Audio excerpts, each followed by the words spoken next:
Good morning student. आज हम geography में लेसन नंबर 1 पढ़ेंगे। लेसन नंबर 1 है पृथ्वी की संरचना। हम जिस पृथ्वी पर रहते हैं वह कैसी बनी है, पहले किस प्रकार की थी, अब कैसी है, इसकी संरचना क्या है आदि प्रश्न प्राचीन काल से लेकर अब तक जिज्ञासु मानव के लिए अनसुलझे बने हुए हैं। यद्यपि इससे संबंधित कुछ प्रश्नों को ढूंढने में काफ़ी प्रयास हुए हैं और वैज्ञानिकों ने पृथ्वी की उत्पत्ति कैसे हुई है, इसके अंदर का भाग कैसा है आदि प्रश्नों का उत्तर खोजने में काफ़ी सफलता पाई है। एक सामान्य परिकल्पना के अनुसार अरबों वर्ष पूर्व पृथ्वी की उत्पत्ति गर्म गैसों और धूल के कणों से निर्मित निहारिका यानी समूह राशि से हुई थी। प्रारंभ में पृथ्वी एक दहकते हुए आग के गोले के समान थी। काफी समय बीत जाने पर वह धीरे धीरे ठंडी हुई और इसकी गुरुत्वाकर्षण शक्ति के कारण इस पर वायुमंडल बना। तत्पश्चात घनघोर वर्षा हुई, जिसके फलस्वरूप पृथ्वी के ऊपरी भाग के निचले स्थानों पर पानी भर गया और महासागरों की रचना हुई। अपेक्षाकृत ऊंचे भाग महाद्वीप कहलाए। वैज्ञानिकों ने ज्वालामुखी विस्फोट के दौरान इसके गर्भ से निकलने वाले गर्म एवं तरल पदार्थों के तथा भूकंपीय लहरों के भूगर्भ में अलग अलग संचलन की प्रवृत्ति के आधार पर पृथ्वी की आंतरिक संरचना के विषय में जानकारी दी है। अधिकांश विद्वानों के मतानुसार पृथ्वी का आंतरिक भाग आज भी गर्म है तथा वह भारी तत्वों से बना हुआ है। इसी कारण इसमें गुरुत्वाकर्षण शक्ति है तथा यह चुंबक की भांति व्यवहार करती है। पृथ्वी की आंतरिक संरचना एवं प्रक्रियाओं के विषय में हमारा अधिकांश ज्ञान प्रत्यक्ष स्रोतों से प्राप्त है। इसका सबसे महत्वपूर्ण स्रोत भूकंपीय तरंगें हैं।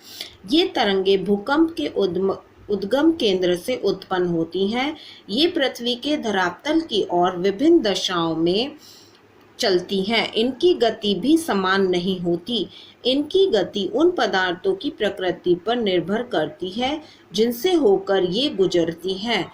भूकंपीय तरंगें दो प्रकार की होती हैं, पी तरंगे जिन्हें प्राथमिक तरंगे और एस तरंगे जिन्हें गौण तरंगे कहा जाता है। इन तरंगों के अध्ययन से हम पृथ्वी के आंतरिक भागों की संरचना का ज्ञान होता है। एक पतली ठोस परत पृथ्वी को बाहर से घेरे हुए है। इस परत को भूपर्पटी कहते हैं। इस परत की मोटाई विभिन्न स्थानों पर भिन्न भिन्न होती है। समुद्र की तलहटी का निर्माण करने वाली भूपर्पटी 4 से 7 किलोमीटर मोटी होती है, जबकि महाद्वीपों की भूपर्पटी औसत रूप से 35 किलोमीटर मोटी होती है। कुछ पर्वतों के नीचे की भूपर्पटी 70 किलोमीटर तक मोटी होती है। शैल और मृदा इस भूपर्पटी के सबसे ऊपरी सतह का निर्माण करती है। भूपर्पटी के नीचे की परत को मैंटल कहते हैं। मैंटल के ऊपर 100 किलोमीटर तक का भाग ऊपरी मैंटल तथा निचला मैंटल कहलाता है। मैंटल 3900 किलोमीटर गहराई तक पाया जाता है। ये देखिए बच्चों, इसमें डायग्राम से दिखाया गया है। यह जो येलो कलर का है ये आंतरिक कोड है। फिर इसके बाहर ये ऑरेंज यानी नारंगी रंग का ये बाह्य कोड है और फिर ये रेड कलर में क्रोड मैंटल की सतह है और लास्ट में ये जो आपका बिल्कुल बाहरी पार्ट है ये है आपका भूपर्पटी। इसे दूसरे इस डायग्राम के द्वारा समझाया गया है। ये आपका बाह्य क्रोड, निचला मैंटल, ऊपरी मैंटल और भूपर्पटी, और ये इसका माप दिया गया है। पृथ्वी का सबसे भीतरी भाग क्रोट कहलाता है। क्रोट का अर्धव्यास 3470 किलोमीटर है। इसे भी दो भागों में बांटा जाता है, बाह्य क्रोट और आंतरिक क्रोट। लोहा और निकेल पृथ्वी के क्रोट का निर्माण करते हैं। स्वेज के विचार से भूपर्पट्टी के नीचे 3 परतें पाई जाती हैं। नंबर 1 है सीएल। भूपर्पट्टी के नीचे की प्रथम परत को स्वेज ने सीएल नाम दिया। यह 2 तत्वों सिलिका और एल्यूमिनियम से मिलकर बनी है। इस परत का घनत्व 2.4 से 2.9 के बीच है तथा इसकी गहराई 50 से 300 किलोमीटर तक आंकी गई है। ग्रेनाइट इस भाग की मुख्य चट्टान है। नंबर 2 है सीमा। सीएल के नीचे की परत को सीमा कहते हैं क्योंकि इसका निर्माण सिलिका और मैग्नीशियम तत्वों से मिलकर हुआ है। इस परत का औसत घनत्व 2.9 से 4.7 तक पाया जाता है। इस परत की गहराई 1000 से 2000 किलोमीटर तक पाई जाती है। बेसाल्ट इस भाग की मुख्य चट्टान है। और नंबर 3 है नीफे। पृथ्वी के मध्य भाग नीफे कहलाता है क्योंकि यह कठोर पदार्थ निकेल और फेरस, जिसे हिंदी में लोहा कहते हैं, के संयोग से बना है। इस परत का घनत्व 11 है। इस परत का व्यास 6000 किलोमीटर है। इसकी आंतरिक परत में लोहे की उपस्थिति पृथ्वी की चुंबकीय शक्ति का आधार है। नवीन विचार यानी न्यू आइडियाज। वर्तमान समय में नवीन खोजों के आधार पर पृथ्वी की आंतरिक संरचना के निम्न भाग है। Number 1 crust. यह पृथ्वी की ऊपरी परत है जिस पर हम निवास करते हैं। इसके 2 भाग हैं, स्थलीय और सागरीय भाग। क्रस्ट सागरीय भाग के निचले पतली और स्थलीय भाग के नीचे अधिक मोटी पाई जाती है।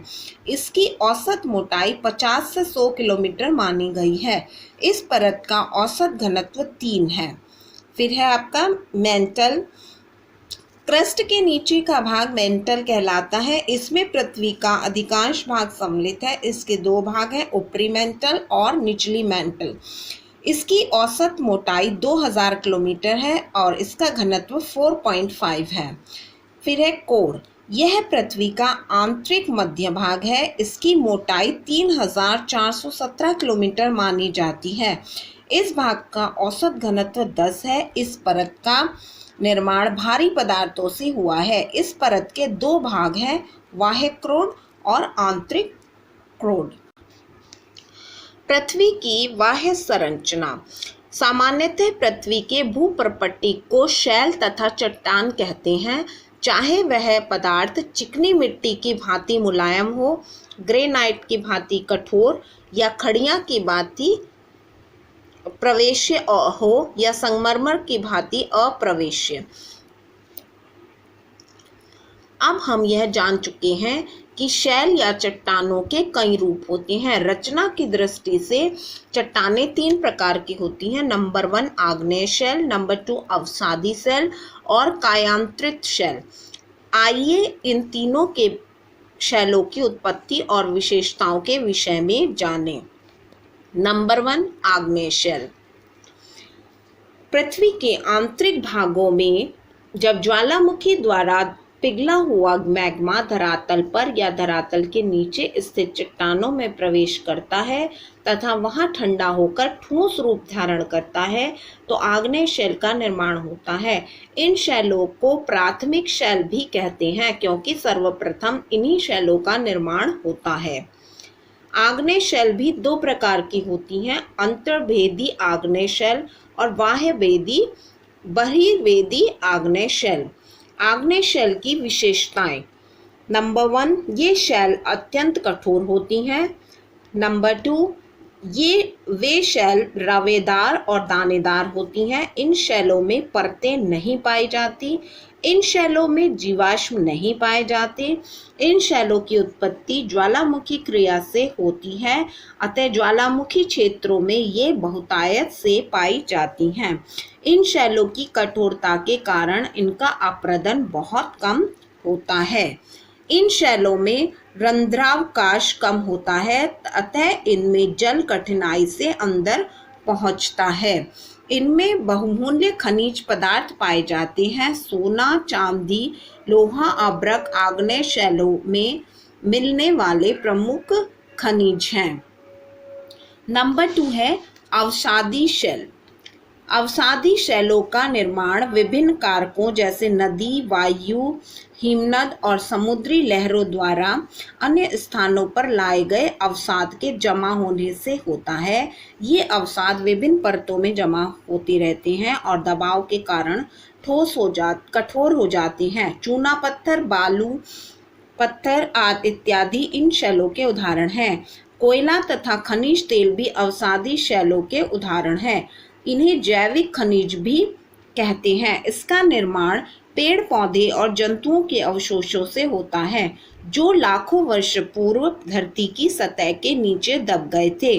अधिक तापमान एवं दबाव के कारण भूपटल के भीतर के ये पदार्थ चट्टानों में परिवर्तित हो जाते हैं।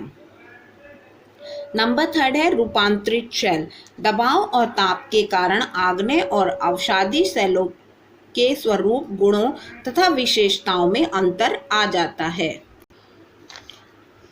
परिवर्तन की प्रक्रिया को रूपांतरण कहते हैं। इस क्रिया से निर्मित शैल को रूपांतरित शैल कहते हैं। रूपांतरित शैलों के कुछ उदाहरण नाइस ग्रेनाइट का रूपांतरण है, संगमरमर चूने के पत्थर का रूपांतरण है।